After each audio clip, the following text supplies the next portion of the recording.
have to go to Google Translator to understand what mojo is. I'm relaxed, I'm motivated, I'm ready. Son crashes it through the keeper and has Tottenham and Jose jumping again. Bergwijn! Instant Tottenham star! He's loving it. Can we play you every week? It just gets better and better for Son Heung-min. Man of the match, Harry Kane. Yeah. Gareth Bale! Look what it means to him! Kane! And Spurs are flying! Aurier! 5 Spurs! 5 at Old Trafford! It is a scoreline which will resonate throughout the world. Manchester United 1, Tottenham Hotspur 6. Tottenham has been too long not winning trophies. They need to start winning, and Jose is showing them the way. However hard you try to appear humble, well, you've got to smile now. Sifted through here for Son, whose finish is sure, and Tottenham are ahead inside 5 minutes. This is Giovanni Lo Celso, immediate, extraordinary. Genius, Jose, genius.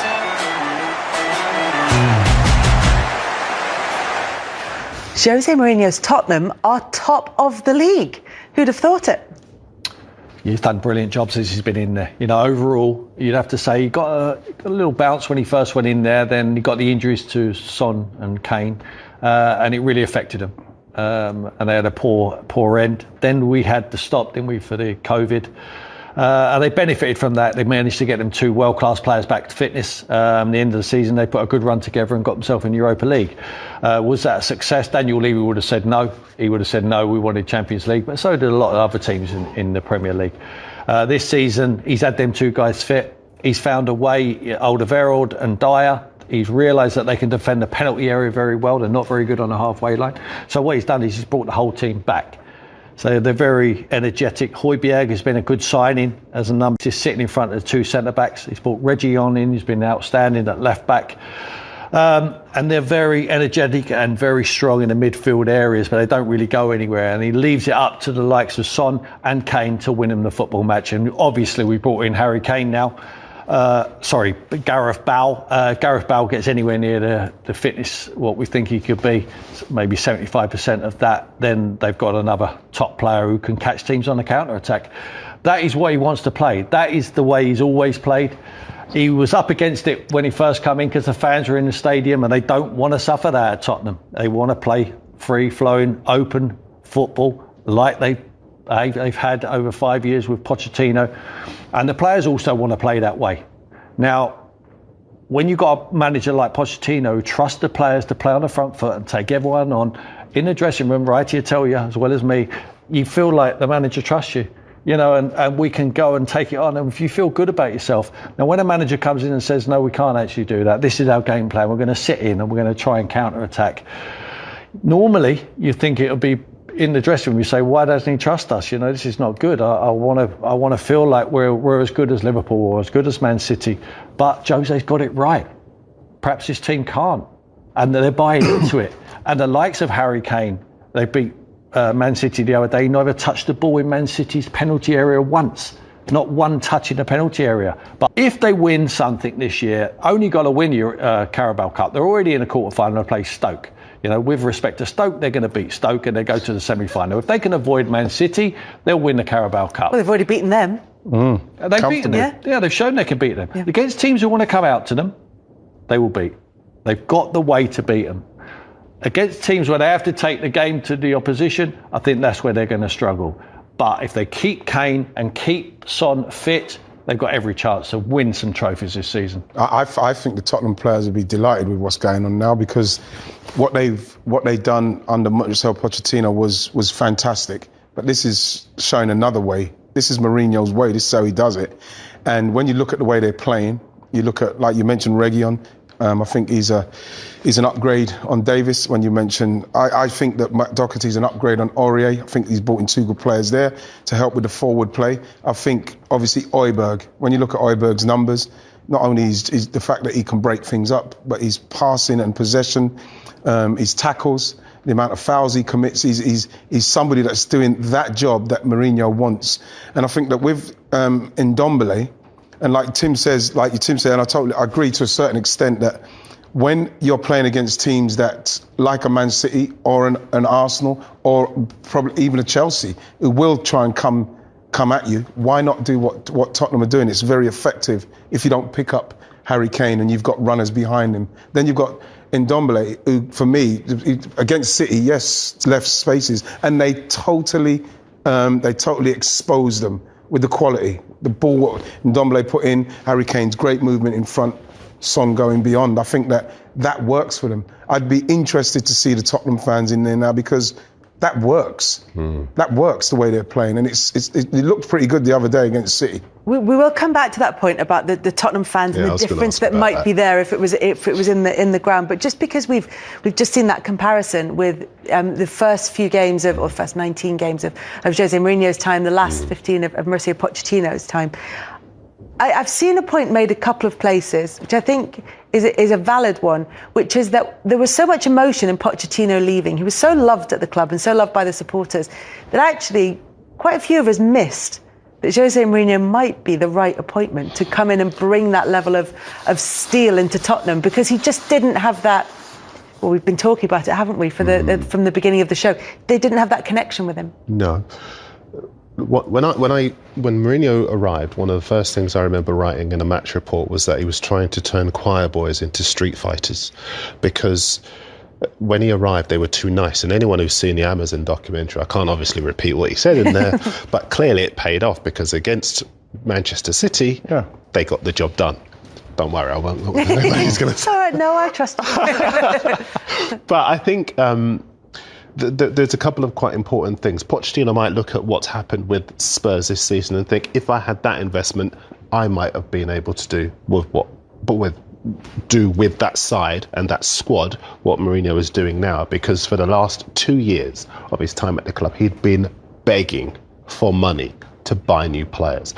Reguilon's coming at left back, and as you say, is an upgrade.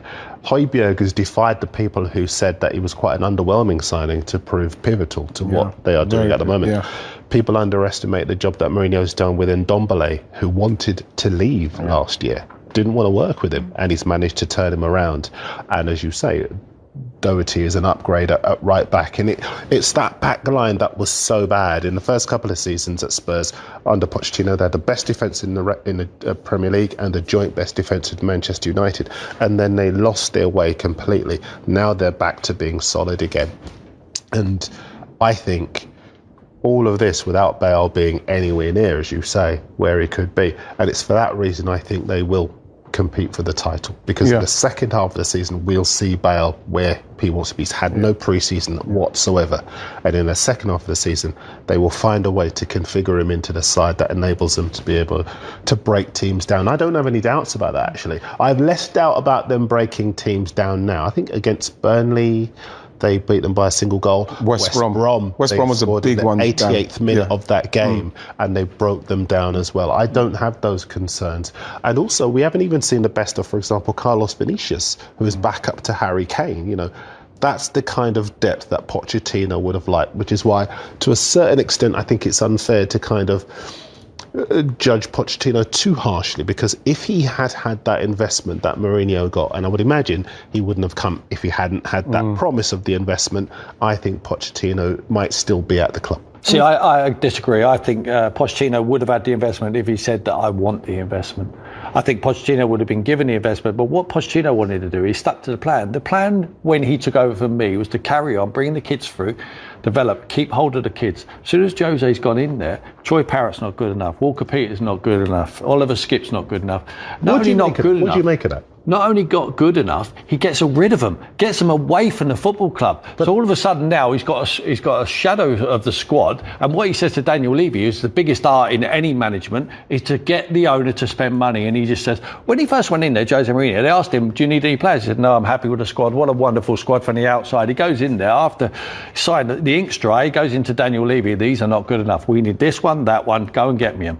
And Daniel's backed him, and he's went out and done that. I think Pochettino stuck to the script. I think there's a different philosophy of that football club. They don't bring Jose Mourinho in there to finish in the top four and get a pat on the back. Jose don't want that. Jose's won 20 major trophies in his career. What Jose wants is go in there and win something. And I think all of a sudden, Daniel Levy and the board of directors there at Tottenham have think, yeah, you know what? Let's go and win. Let's bring Jose in. He's available. We haven't got to pay anything for him. He's a proven winner. He knows the Premier League. He can ruffle and make them stronger, make them tougher to beat.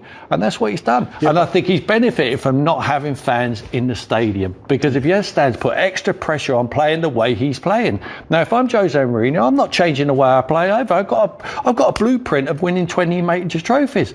Not by opening the pitch up and entertaining everyone, by being horrible. Are you saying that Tottenham fans right now, Tim, would be unhappy with what they're doing? Absolutely. No, I don't think they would. No. Do you mean they would? No, let me tell you, they have to win a trophy. At the end of the season, they win nothing. Tottenham fans will be saying, that's a load of crap. That's not good enough. We don't need that. That is not what we're looking for.